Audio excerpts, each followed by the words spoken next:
Биылғы жыл қазақстандықтар үшін тарихи жыл болғалы тұр. Өйткені ата заңымыздың жобасы қайта жасалып, халық құзырына ұсынып отыр. Бұл жазылған заң жобасы, ата заңымыздың жобасы, әрбір қазақстандықтың келешегіне, болашағына берілген сенім қат деп бағалар едім өз басым. Сонау Қасым ханның қасқа жолы, Есім ханның ескі жолы, Тәукенің жеті жарғысының заңды жалғасындай өмірге келген осы жаңа заңның ең бастысы оның өзгерістерімен қоса құрылтай деп аталуы.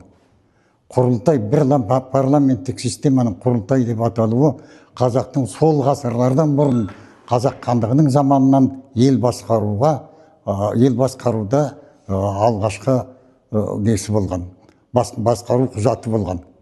Сондықтан бұл деген бір үлкен тарих, Қазақстан тарихының жаңа беті, Қазақстанның келешекке бастаған жаңа нық қадамы деп білемін.